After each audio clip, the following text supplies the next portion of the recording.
Hey guys, how you doing? Danny Stewart here for BassJapanDirect.com with another naked sound review and a lesson rolled into one video. And today's bass is this absolutely gorgeous and in amazing condition really for its year.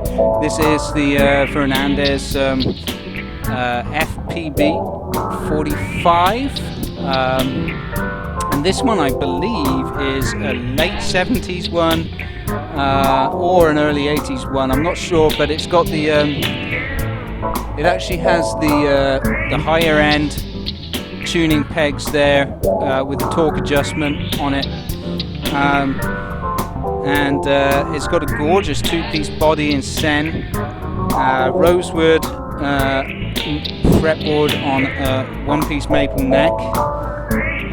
It's really good quality materials, you know, and good quality hardware. It sets up very, very low, plays like a dream. Just gorgeous stuff.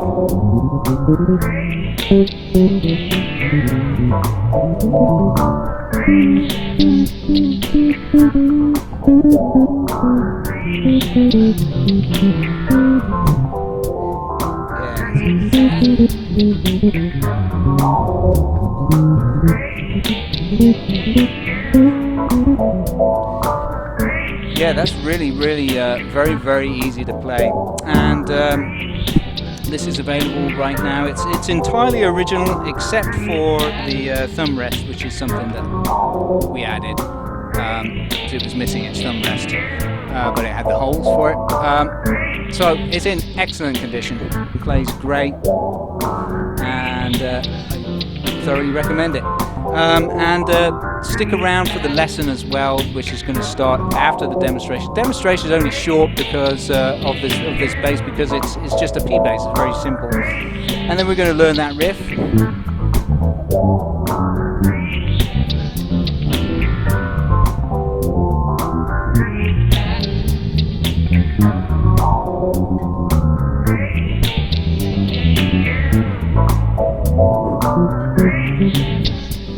Yeah, which is, it might sound complicated to you because it's all 16th notes and it moves around everywhere, but actually it's just one pattern, really. Essentially, it's just one pattern, which is what I'm going to share with you. It's a great pattern to know. It unlocks a lot of doors.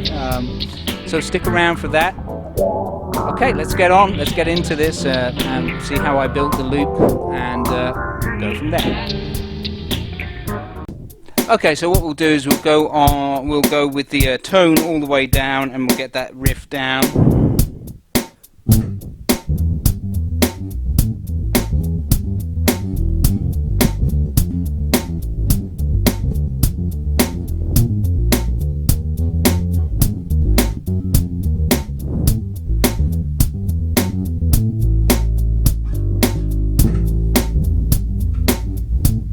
All right.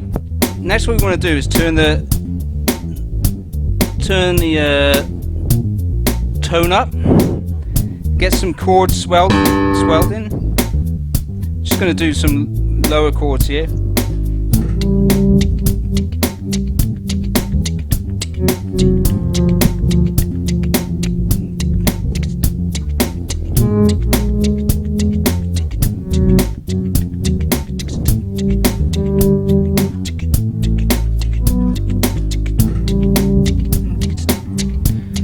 Alright, so that gives us a basic riff there, and what I want to do is just double up the bass line so you can hear it really, really clearly, again with the tone all the way up.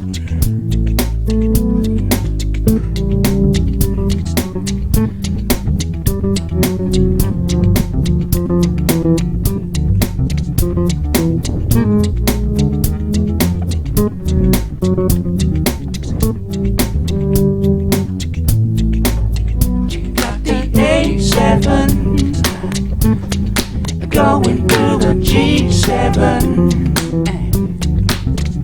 then a B flat. Okay, let's get some simple bass line down under the just the vocals there. What we'll do is we'll go with the tone down and going to the G7,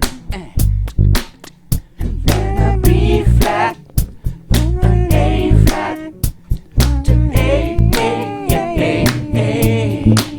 She got the A7, going to the G7, an B flat, an A flat, an A.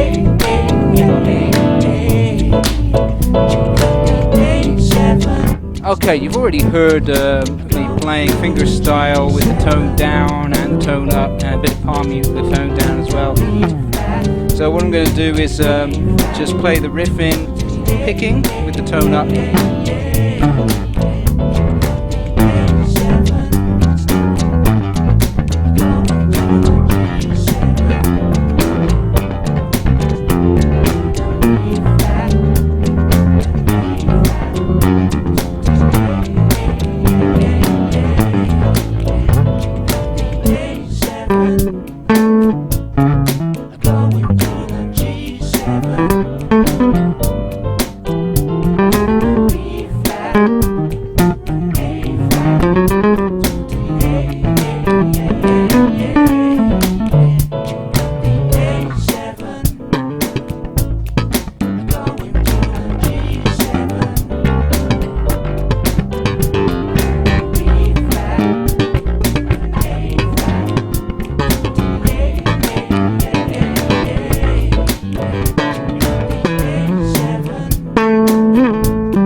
There you go, that should give you an idea of it for picking and slapping, you know, with the tone full up.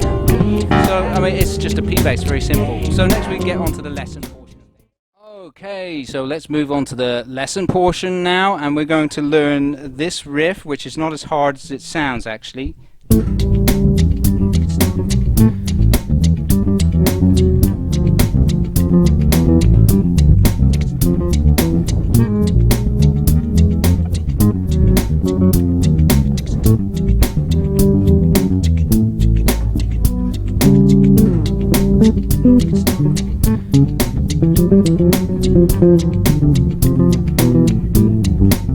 Yeah, so not the solo part, but just the bass groove, and it's going to be tabbed out and up on my website as well for the for you members. You can go there, log in, and you can actually download or print out the tabs if you want, and notation. Otherwise, you can just refer to this video and take notes. Although I'm not going to be I'm not going to be kind of like going through it really slowly.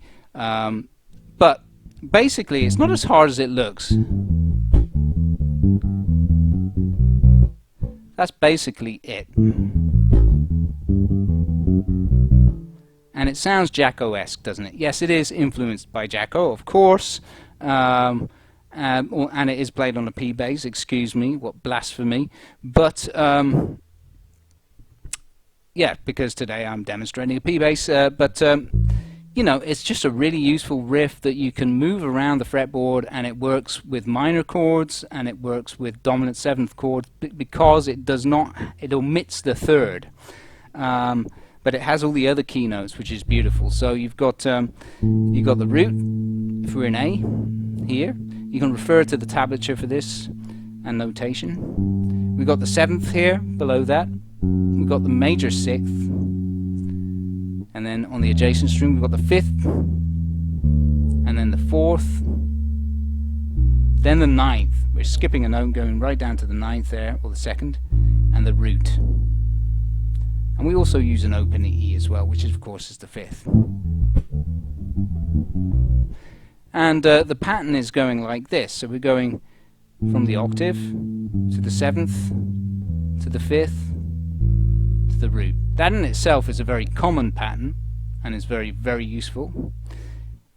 And then we're going 4th, 5th, 4th, 7th, 5th, 6th, 5th, 6th, 9th, sorry.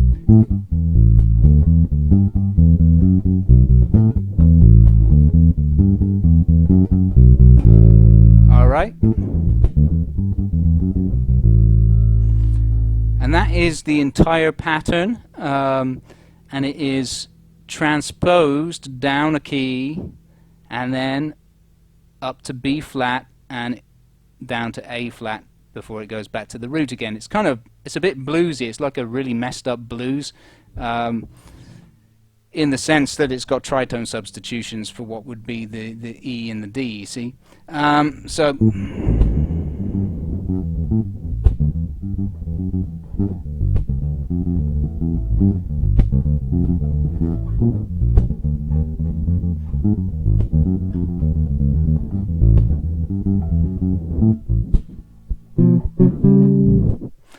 yeah, so that was the whole bass line, and that is all tabbed out as well, of course. And also this backing track is there, complete with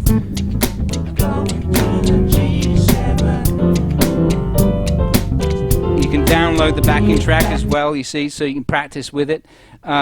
There's two versions. There's the this version without the main continuous 16th note groove, so you can practice over it.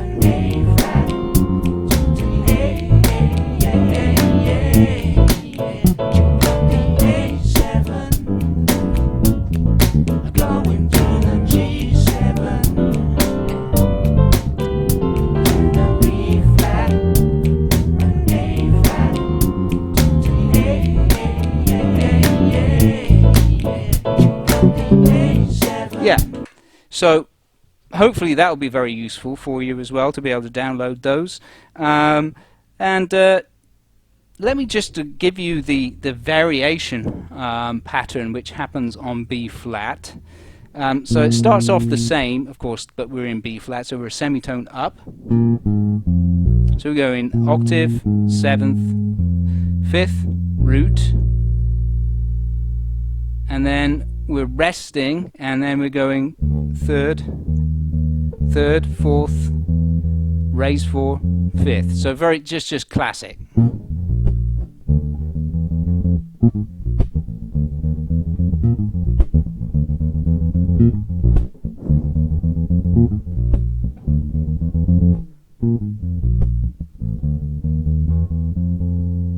Just that's really kind of very standard sort of stuff. And then the A flat is almost the same as the original, but rather than going back to the 5th, it just goes straight down from the 7th, 6th, 5th, 4th. That's it. Right? So, I mean, it's just a variation on the original pattern.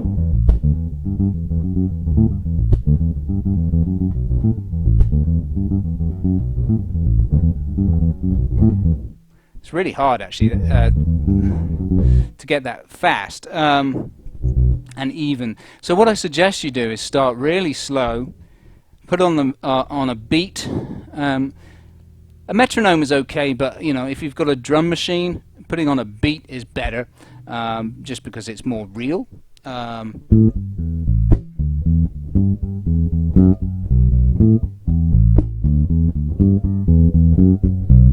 And do it slow so that you can focus on your right hand as well. So I use 2, 1, 1. Sorry, 2, 1, 2, 2. I'm breaking, and then I'm going 1, 2, 1, 2, 1, 2, 1, 2, 1, 2, 2, 1, 2, 1.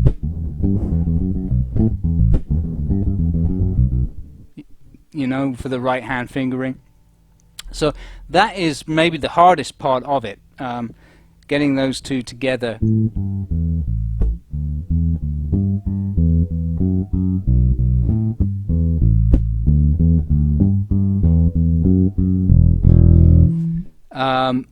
But I guarantee once you've given it about, maybe, you know, you need to practice this, start off probably at about 50 BPM, although you might want to double that up so you've got eighth notes, so that it's easier for you to count, because 16th notes at 50 BPM are like eighth notes at 100, right?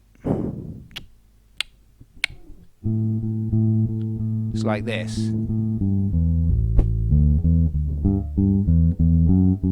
Something like that, right? Which I think is plenty fast enough to start with. You could even start slower than that if you wanted to. So I just want to say a quick thank you for listening and watching another one of my videos. I hope you enjoyed the review and the lesson content. If the lesson content is very useful to you and inspirational, you can find much more and tablatures and backing tracks and notation at my website member area linked below.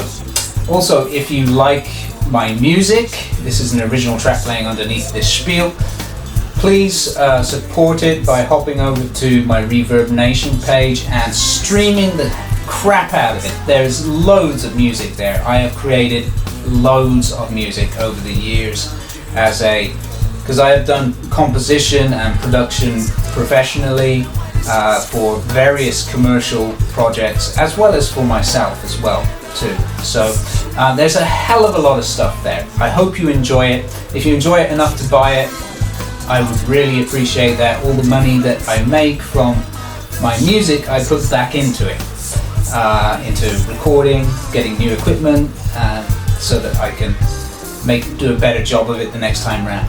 I'm hoping to raise enough money to actually hire a shit hot studio, you know. That would be nice. Hint, hint. No, but seriously, thank you everybody for following what I do. I'm very lucky to be able to do this, and I wish you all well in this difficult time, and hope you stay healthy and safe.